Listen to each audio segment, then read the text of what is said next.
Sir మీరు గతంలో నిర్వహించిన అనేక సభలల్లో కావచ్చు ప్రచార నేపథ్యంలో ప్రతిసారి మాట్లాడుతూ కేసీఆర్ 100 కోట్ల అవినీతి చేసిండు అవినీతి చేసిండు అన్నారు కదా. ఇప్పుడు మన రాష్ట్రంలో మీరే కదా అధికారంలో ఉన్న దాని మీద ఎంక్వైరీకి ఎందుకు మీరు ఆర్డర్ వేస్తలేరంటే ఏం చెప్తారు? ఆయన చేసినటువంటి వాటి మీద అన్నిటి మీద అన్నీ జరుగుతూనే ఉంది. మీరు చూశారు కదా. ఓకే, ఈ మధ్యకాలంలో ఫోన్ ట్యాపింగ్ కానీ ఇంకోటి ఏదో ఉంది కదా, ఇది ఎమ్మెల్యేలు బీజేపీ ఎమ్మెల్యేలు వీళ్ళు కొనుగోలు దాని మీద కానీ ఇంకా ఈ ఎగ్జామ్ పేపర్ లీకేజీలు కాదు వీటి మీద ఎంక్వైరీ జరుగుతుంది. మనం ఒక్క రోజులో జరగదు కదా. ఏదైనా ఊరికనే మనం ఆయన అరెస్ట్ చేసి ఎంక్వైరీ చేయకూడదు. ఎంక్వైరీ చేసి ఎవిడెన్స్ చూసి అరెస్ట్ చేయాలి. ఏదైనా కాంగ్రెస్ పార్టీ పాలసీ కాదు. ఆయన చేసిన తప్పిదాల మీద రాబోయే రోజుల్లో కార్యాచరణలు ఉంటాయంటే మీ ఆధ్వర్యం 100% ఉంటాయి. మా తప్పిదాలు ఎవరైనా ఎంత పెద్దోళ్ళైనా చట్టం ముందు అంతా సమానమే. ముఖ్యంగా ఇటువంటి తప్పులు మనం ప్రజల ముందు చేసి చూపించకపోతే ప్రజలు మాకు శిక్ష వేస్తారు. సార్ ఇప్పుడు ఇన్నేళ్ళుగా నాకు తెలిసి దాదాపు 10 ఏళ్ల తర్వాత మీకు ఇంత ఘన విజయాన్ని అందించిన మీ నాగర్ కర్నూలు ప్రజలకు ఏం చెప్తారు మీరు? నాగర్ కర్నూలు ప్రజలు చాలా చైతన్యవంతులు అనమాట. వాళ్ళు ఎన్ని మాటలు చెప్పినా అటు బీజేపీని ఇటు బీఆర్ఎస్ని రకరకాలుగా కాంగ్రెస్ పార్టీని ఓడించడానికి, డాక్టర్ మల్లురావుని ఓడించడానికి అక్కడ బీఆర్ఎస్ అభ్యర్థి ఆర్ఎస్ ప్రవీణ్ గారు సోషల్ మీడియాలో అత్యంత భయంకరమైన అబద్ధాలని ప్రచారం చేశారు మొదటి రోజు నుంచి. ఓకే, నేను 250 కోట్లు ఇచ్చి బీజేపీ అభ్యర్థిని కొనేశాడు, బీజేపీ పోటీలో ఉన్నాడు అనేది కొంతకాలం పంపించాడు. అది కాకుండా 100 కోట్ల రూపాయలు పెట్టి నేను ఇల్లు కట్టి విలాసవంతమైన జీవితం గడుపుతున్నానని ఇంకోటి. అదే రకంగా పర్సనాలిటీ అటాక్ చేయాలనేటటువంటి ప్రయత్నం చేశాడు. అవన్నీ చేయటం ద్వారా నాకే ఉపయోగమైంది అనుకుంటున్నాను. ఎందుకంటే నాగర్ కర్నూలులో నేను ఇంతకుముందు 2 సార్లు ఎంపీ చేశాను. 91, 96, 98, 99. దాని తర్వాత 4 సంవత్సరాలు ప్రత్యేక ప్రతినిధిగా ఢిల్లీలో క్యాబినెట్ ర్యాంకులో చేశాను. మొన్న తెలంగాణ రాష్ట్రం వచ్చినప్పుడు కూడా ప్రత్యేక ప్రతినిధిగా చేశాను. ఏ పదవి చేసినా ఏం చేసినా నిరంతరం చేప నీళ్లలో ఏ రకంగా ఉంటుందో నేను నిరంతరం ప్రజల మధ్యలో ఉండి వారి బాగోగుల గురించి తెలుసుకొని పనిచేశాను. కాబట్టి నేనేం చేస్తాననేది ప్రజలకు తెలుసు, నేను ఏ రకంగా జీవిస్తున్నాననేది కూడా తెలుసు. నేను ఎప్పుడైనా కాన్స్టిట్యున్సీలో ఏ పార్లమెంట్ సభ్యుడు చేయనట్టుగా అనేక తండాల్లో పడుకున్నాను, హరిజన వాళ్ళలో పడుకున్నాను, రైతుల ఇళ్ళ దగ్గర పడుకున్నాను, వాళ్ళ సమస్యల కోసం పోరాటం చేశాను. ఎస్పీలు, కలెక్టర్లు, అధికారులు అందరితో గొడవ పెట్టుకున్నది ఓన్లీ ప్రజల సమస్యల గురించే. అందువల్ల ఈ ఆర్ఎస్ ప్రవీణ్ కుమార్ గారు చేసిన ప్రచారాన్ని ఎవడూ నమ్మలేదు. అదే రకంగా బీజేపీ వాళ్ళు కూడా వాళ్ళకు ఓటేస్తే ఏదో మన మోడీ గారి గ్యారంటీ ఉంది, మోడీ చూసి చేయండి, ఆయన అది చేస్తాడు ఇది చేస్తాడు ఎన్ని చెప్పినా కానీ వెళ్ళలేదు.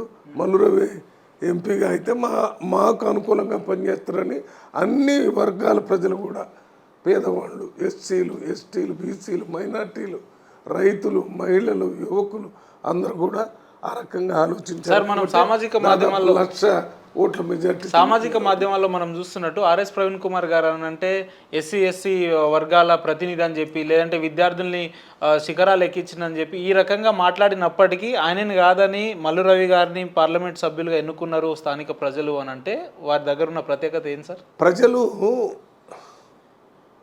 ఏ రకంగా అయితే హంస నీళ్ళని పాలని విడదీసి తాగుతుందో, నీళ్ళలో పాలు కలిపితే హంస తాగేటప్పుడు ఆ పాలు మాత్రమే తాగి నీళ్ళను వదిలిపెట్టాడు. దానికి ఆ జ్ఞానం, ఆ పరిజ్ఞానం దేవుడిచ్చాడు. అట్లే నాగర్ కర్నూలు ప్రజలకి, ముఖ్యంగా పేద ప్రజలకి ఒక జ్ఞానం ఏముందంటే ఎవరు నిజంగా పనిచేస్తారు, ఎవరు ప్రచారం మీద బతుకుతున్నారు అనేది తెలుసుకున్నారు. అదే ఆర్ఎస్ ప్రవీణ్ కుమారు నేను దళితుల కోసమే పుట్టాను, వాళ్ళ కోసమే పార్టీ పెట్టాను, బీఎస్పీ పార్టీ పెట్టి దానికి ప్రెసిడెంట్ అయ్యి కొంతకాలం తిరిగి బీఆర్ఎస్ పార్టీ అధ్యక్షుడు చంద్రశేఖర్ని అనేక రకాలుగా ఆయన దుర్మార్గుడని, ఆయన అవినీతిపరుడని, ఆయన రకరకాల మాటలతో మాట్లాడి ఆయన గద్దె దించడమే కాదు అంత వ్యతిరేకంగా మాట్లాడాడు. మరి అదే బీఎస్పీ పార్టీ, పేద ప్రజల పార్టీ, దళితుల పార్టీ అని దానికి ఎందుకు రిజైన్ చేసి మళ్ళీ బీఆర్ఎస్ పార్టీలో చేరాడో సమాధానం చెప్పలేని పరిస్థితి. ఆయన ఎప్పుడైతే బీఆర్ఎస్ పార్టీని వదిలిపెట్టి బీఎస్పీని వదిలిపెట్టి బీఆర్ఎస్ పార్టీలో చేరినప్పుడు అప్పుడే ఇతను అవకాశవాది పార్టీ అయింది. ఆయన బీఆర్ఎస్ పార్టీ కాదు, బీజేపీ పార్టీ కాదు. ఓకే, ఆర్ఎస్ ప్రవీణ్ కుమార్ది అవకాశవాద పార్టీ. ఏ పార్టీలో ఆయనకు మంచి పదవులు వస్తాయని అనుకుంటే ఆ పార్టీలో చేరుతాం. రైట్ సార్, చివరగా ఇన్నేళ్ల మీ రాజకీయ జీవితంలో వ్యక్తిగత వివాదాలకు తావు ఇవ్వకుండా ఎదిగిన నేతల్లో ప్రధానంగా మీ పేరు కూడా వినిపిస్తూ ఉంటుంది కదా సార్. అటువంటి మీ జీవితంలో అంతిమ లక్ష్యం ఏంటి? మీ జీవితంలో అంటే ఏం చెప్తారు సార్? అంతిమ లక్ష్యము, మొదటి లక్ష్యం ఒకటే, సమాజంలో నోరు లేనటువంటి ప్రజలకి, అణగదొక్కబడినటువంటి ప్రజలకి, చివరిలో కూర్చున్న వాళ్ళకు కూడా ఈ స్వతంత్ర భారతదేశం కానీ రాష్ట్రంలో కానీ ఈ ఫలాలన్నీ వాళ్ళకి అందాలనేదే నా కోరిక. దానికోసం ఇప్పుడున్నటువంటి సామాజిక స్ట్రక్చర్లు ప్రజాస్వామ్యయుతంగా మార్పు రావాలి. బలవంతంగా మార్పు వస్తే అది మళ్ళీ వెంటనే మారే అవకాశం ఉంది. మీకు రష్యాలో ప్రజలందరికి కావాల్సినవన్నీ ఏర్పాటు చేశారు, కానీ మళ్ళీ ప్రజలు రివర్స్ చేశారు. అదే ప్రజాస్వామ్యం అయితే రివర్సు, మళ్ళీ రివర్సు, అట్లా 5 సంవత్సరాలకు ఒక అవకాశం. ఇప్పుడు ఏమైంది, రష్యాలో పుతిన్ ఆయన బతికినంతకాలం ఆయనే ప్రెసిడెంట్ ఆఫ్ రష్యా. అదే కాకుండా కొన్ని 7-8 దేశాలకు ముక్క చెక్కలు అయిపోయింది. ఎందుకని? బలవంతంగా చేస్తే ఉండదు. అది భారతదేశంలో బలవంతం కాకుండా రాజ్యాంగపరమైన హక్కుల ద్వారా, పార్లమెంటరీ డెమోక్రసీ ద్వారా, పార్లమెంట్లో అసెంబ్లీలో చట్టాలు తీసుకొచ్చి ప్రజలకు చైతన్యవంతం చేస్తూ, ఒకవేళ వ్యతిరేకిస్తే మళ్ళీ కొంత టైం తీసుకొని వాళ్ళకి ఒప్పించేటట్టు ఒప్పించి మార్పు తీసుకున్నాడు. అందువల్లనే నేను చదువుకునేటప్పుడు 5వ తరగతి 3వ తరగతి మొదట్లో మా ఊళ్ళో ఉన్న స్కూల్లో నేను బస్తా, అంటే వడ్ల బస్తా తీసుకొని పోయి స్కూల్ బయట కూర్చొని చదువుకున్నాను. ఊరో వాళ్ళంతా లోన, మేము ఎస్సీలో అంతా బయట బస్తాలు వేసుకొని కూర్చొని చదువుకున్నాం. మరి ఇప్పుడు ఆ పరిస్థితి ఉందా? లేదు కదా. ఆ రకంగా ఎవరైనా చేస్తే దాని మీద కేసు పెడతారు. ఊళ్ళో ప్రజలు కూడా ఒప్పుకోరు. దళితులు కేసు పెట్టడం కాదు, ఎట్లా పెడితే మంచిది కాదని. అది ఎంత పెద్ద మార్పు వచ్చింది. ఇప్పుడు ఊళ్ళల్లో ఇంకా మార్పు రావాల్సి ఉంది. అది ప్రజాస్వామ్యయుతంగా వస్తేనే మనకి కొంతకాలం నిలబడుతుంది.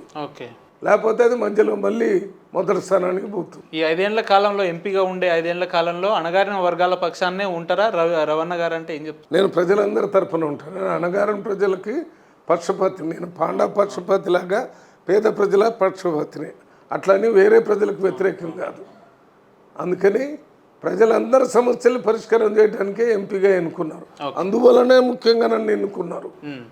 నేను దళితులు, గిరిజనులు, బ్యాక్వర్డ్ క్లాసు, మైనార్టీసు, అదే రకంగా మహిళలు, రైతులు, రైతు కూలీలు, వీళ్ళందరి సమస్యల్ని మెరిట్, ఇష్యూ బేస్డ్ మెరిట్ మీద పరిష్కారం చేస్తూ పర్మనెంట్గా సమాజంలో మార్పు రావాలనే ప్రయత్నం చట్టాల ద్వారా తీసుకుని రావాలి.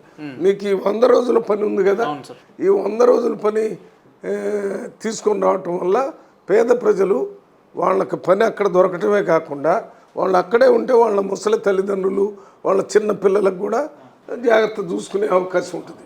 ఎందుకు చెప్తున్నానంటే, నేను మొదటిసారి ఎంపీగా ఉన్నప్పుడు మా దగ్గర మైగ్రేషన్ ఎక్కువ ఉండేది. పోయేటప్పుడు వాళ్ళ ముసలి తల్లిదండ్రులు అందరిలో వదిలిపెట్టి భార్య, పిల్లలు, చిన్న పిల్లల్ని ఎత్తుకొని పోయేవాళ్ళు. ఆ తల్లిదండ్రులు అడుక్కొని తింటుండేవాళ్ళు. అడుక్కోవటం చేత కానప్పుడు ఒక్కడే ఉంటాడు, ఆ ఇంట్లో కూర్చునేవాడు. ఆ కూర్చున్నోడు ఆ లేవలేడు, ఎందుకు లేవలేదు అని అడిగేవాడు లేడు. అందుకని అట్లే కూర్చొని చనిపోయేవాడు. మేము పోయి చూస్తే ఇంట్లో చనిపోయి ఉన్నాడు. ఎందుకు చనిపోయిందంటే వాడు లేవలేకపోయాడు, అడుక్కోలేకపోయాడు, తిండి లేదు, చచ్చిపోయాడు. మాట్లాడలేదు, మాట్లాడేవాళ్ళు లేరు.